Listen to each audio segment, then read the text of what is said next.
I am 54 years old. Hello? Yeah, me. Yeah, see, that's some of the problem right there. It's that invisibility factor.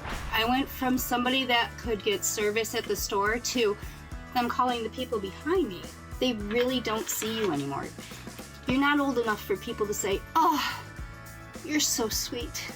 And you're not young enough to go, whoa, you are smoking. You don't get any of those. Overnight, you become invisible.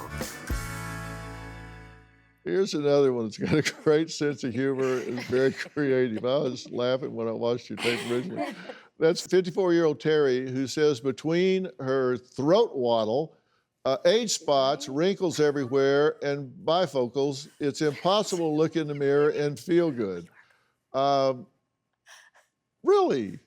Really. Seriously, I picture myself as I was probably in my 30s, because that was probably my happiest time.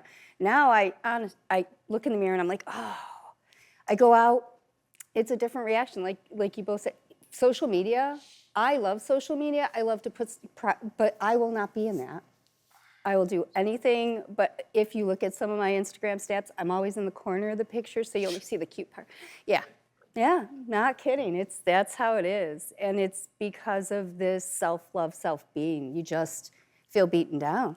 But you say you feel beaten down. Are you beating yourself down or are other people beating you down? Well, yeah, but myself I do. But also, like I say, it's that invisibility factor. It is truly sitting on the beach and they walk right. People bump into you and they're shocked you're not a pillar or something. They're like, oh, that was a person. Really? Yes. It's horrible. Hello and welcome to our world. Right, and this has happened for generations, and your parents, your mother never spoke of this. Like the previous, I think it's just coming out now.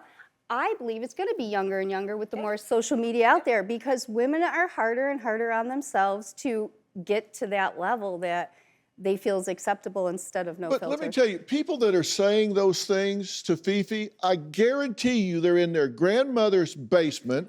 They haven't seen sunlight in 3 weeks, couldn't get a date if they kidnapped them.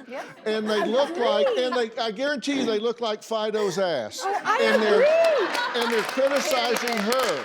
No, I agree. They're the trolls on social media. I mean, get a life. Who's on the internet criticizing other people? Oh, a lot. Really unhappy people. Yeah. Really? I mean, so you've got to consider the source. I get a lot of it. I mean, every time I show up in a bikini, I'm like, pathetic grandma, go and hide. And I'm like, why? I look good. Like, what's your problem? Yeah.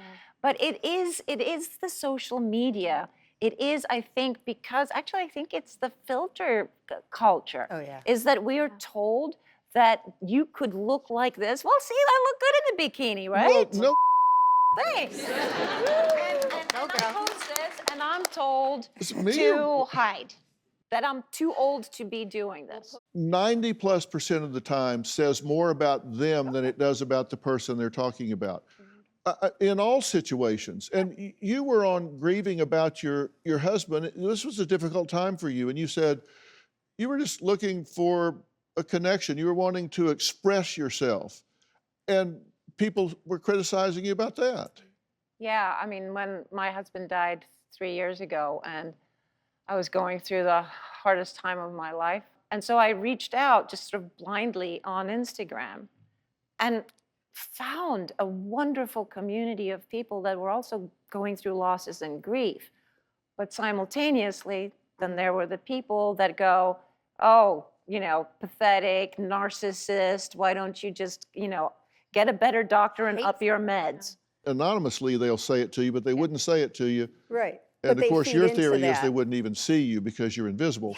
But that's not true. They wouldn't say it to you on an elevator, but they'll say it to you on the internet. But that just feeds into that soul, that whole feeling of self-worth in there, because you're already beating yourself up more than they can, and then they reinforce that, even though you know they're sitting in their basement and they're crusty. Isn't that also a part of like human nature, Dr. Phil, that we tend to respond more to criticism, that we take that harsher than we take all the positive well, particularly if you believe a kernel of it anyway. Do you have a story or a question for me? Click the link in the description and tell me what in the world is going on.